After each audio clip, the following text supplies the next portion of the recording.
This is extremely self-centered what he's saying. I'm not dissing it. It's like literally what it is.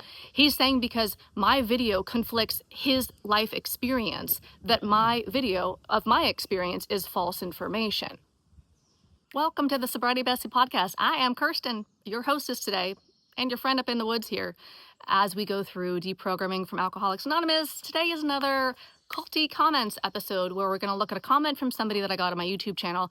We're going to look at it through the lens of AA ideology, deconstruct it so we can get free, so we can wake up to a greater healing, a greater evolution, life after Alcoholics Anonymous, get AA out of our head. I also want to point out that these are never about the individual who's commenting. This is actually about what they're saying. And as you've heard me say before, it's actually boring because it's just the AA ideology. There's no individual there. They're just spouting out from the AA ideology.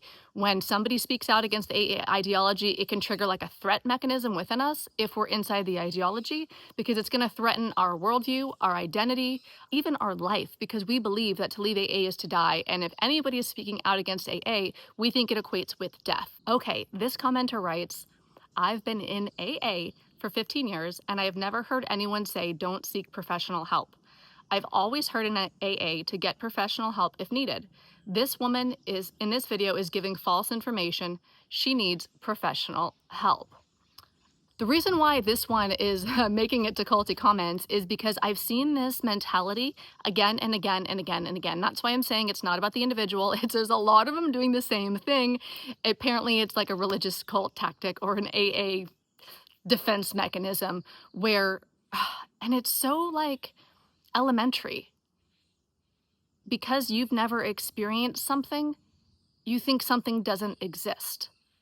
It's not exactly gaslighting, but it's super manipulative, but it's not even like overtly or consciously. It's kind of like saying, because I don't know anybody personally who died from COVID, I didn't see it, it never existed. Because I know a lot of people, and I never saw it, so it never existed. I think we all know how wild that sounds, right? We all know that even though me personally literally don't know anybody who died in the pandemic from COVID, that maybe you do, maybe other people do, maybe the reality is that some people did. I'm not doubting that that's true. What I'm saying is when you have this idea that because in your 15 years of AA, you never saw anyone giving unsolicited medical advice or medical advice period, that it never happened, but it's under a video where I'm saying that happened to me. You're discounting what I'm saying. You're calling me essentially a liar because you never saw something happen. It can't be true that it happened to me and it happened to nobody else. That's why I'm saying it's like very elementary, this perspective. It's like, I don't know, like very basic self-centered little kid, like because I can't see you, you don't exist. Like because my eyes are closed, peekaboo, like there is no one there. So I don't know why this seems to be, I don't know why there's a fly around me because it's another hot day here. I don't know why this seems to be such a popular one recently. Like this past week, I think I've gotten this about 5 different times on my channel where people are doing the same thing. I never saw that in my X amount of time in AA, therefore it doesn't exist. Like that's not how data work. That's not how statistics work. We don't necessarily prove something. We can give validation or to a theory, right? Like it looks like we have evidence to support a theory. He has evidence to support his theory, but you only need one data point to disprove a theory. If you say, okay, but this sponsor did give medical advice, then it's not true that that never happens everywhere. And how could you take your meeting and say that because in my little one group, how many groups are there? So that for you to think that you know that because you didn't experience it, it never happened anywhere. That's like saying because you've never been sexually assaulted, nobody else has. It literally just sounds batshit bananas when you apply it to anything other than anything inside Alcoholics Anonymous. Because the people in AA will say it as if it's like so true. I never saw it, so it was never real. So then he goes on to say, this woman in this video is giving false information. He believes that. He believes that I am giving false information. And if we're talking that my video because this is extremely self-centered what he's saying. I'm not dissing it. It's like literally what it is. I'm being very practical. He's saying because my video conflicts his life experience, that my video of my experience is false information. Yes, it is false that you didn't experience that according to you. I'll believe you on that. I have no reason to think that you're not being honest there. But it's not false information because you never experienced it with your own ears and your own eyes. Especially when you just take one quick little look-see around the comments under any deprogramming a video, like including on my YouTube, and you could see people listing it. I get so many DMs. I don't even have to like prove this one because you already know that it's true. You might have been told that you need to get off medication. You might have been told that you can't get outside help. You might have been told that you need to do your steps before you do something else. You might have been told that you need to identify as an alcoholic. This is all medical advice. It happens all the time. But this guy with 15 years has never seen it, therefore I'm giving false information. But he believes it. That's what it's like to be ideologically possessed. We really believe that the ideology is true, and anything that threatens or is against the ideology or outside the ideology, we have to think that it's not true somehow. We don't even realize, like, I don't think that he realizes that he's being so, is it sophomoric, childlike, self-centered, extremely self-centered, in that, like, because I didn't see it, it didn't happen. He really believes it, and to the point where he's writing it as a comment, and then he goes, his conclusion is, she needs professional help. I need help because I had an experience that he's never seen before. This is a stranger. I need help.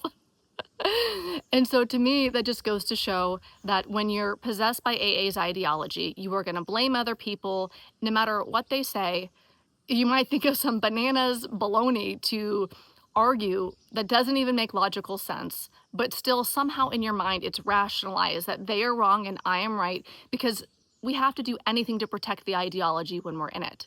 If you believe, like I did when I was inside AA, that I'm an alcoholic for life, I have to forever free labor for Bill's ideology, I have to free labor for the group, for the cause, I have a fatal progressive disease and spiritual malady, and I'm afraid to leave the group, right? That's the big one. We have to stay forever because to leave is to die, essentially. Jails, institutions, and death. So when you believe all of that, it's at the core. That's why identity manipulation is so hardcore, and that's why AA slams that one in as I'm an alcoholic. I'm Kirsten, I'm an alcoholic. Because once they get you to lock in at the identity level, everything else becomes true, and then you will defend with nonsensical like arguments to strangers on the internet that she couldn't have experienced what she did and nobody else could because I never saw it. It's not because he's a bad person or dumb. Let me be clear. This is not somebody who is dumb. These people are not dumb. Not all of them. That's not how it works. Thought reform isn't about intelligence. We can all be vulnerable to thought reform. So this isn't about like he's a bad person even. It's that he literally believes the programming. He's been programmed. He's boring because he's not even there. He's spitting up the dogma without critically thinking. He can't see that what he says is nonsensical. And so that's why I have a lot of empathy for anybody inside the ideology, including the ones that are like throwing stones at me, because they can't see that they're throwing stones. They can't see it. Even the ones that are being abusive in their comments. I bet you, even though AA is a culture of confession, rigorous honesty, moral inventory, nightly inventory, amends, all this shit, I'm gonna bet you that nobody who is abusive to me on the internet from Alcoholics Anonymous is going to confess, do an inventory on it, do an amends on it, do any sort of anything about their actual behavior, because I think that when we're in the ideology, we cannot see our negative behavior to people outside of the ideology. We feel justified in it. They are wrong. We have to protect the ideology at all costs. That's called the ends justify the means. No matter what, I gotta protect it. There's people whose lives depend on this. We're saving lives over here. I gotta like do whatever I can to make anybody else fall in line or silently go away. So there's a lot under that one, and it seems to be really common. If that's something that you've heard, where people say that your experience is invalidated or didn't happen or whatever because they never experienced it, I'm really sorry to hear that. It's obviously baloney. Whatever you experienced, just like what I experienced, I experienced. I can't believe we have to get this basic, but it seems to be a current favorite one of the AAs to say our experience didn't happen because it didn't happen to them. I wasn't talking about your experience, bro. I was talking about mine.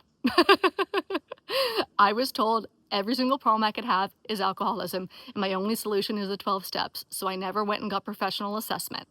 So that actually is medical advice. And I think most of us get medical advice that's kind of like that. Some of us get told to get off our antidepressants. Some of us told we can't seek outside help. There's a lot of medical advice that happens inside Alcoholics Anonymous, even if in your 15 years you haven't seen it. Not that anybody who's in AA could really hear me. That's not the point. If you would like my help further in deprogramming, I have an online course called Deprogram. I'll link it below. It's a lot of fun. It is videos, audios, workbooks, all sorts of stuff in there. Plus, I've included all of the resources that helped me in 2020 when I left AA to really get through the brunt of the deprogramming work. So check out that link if you're interested. You can give it a little look-see, read through it, see if it vibes with you. If it does, I'd love to have you in there. And as always, enough out of me. I'm more interested in you. What do you think? What is your experience? Was there anything else in this comment that I didn't point out that stood out for you? What do you think about the culty commenters? What do you think about how I unpack this? And as always, I wish you so much peace and so much freedom, and I will see you in the next video.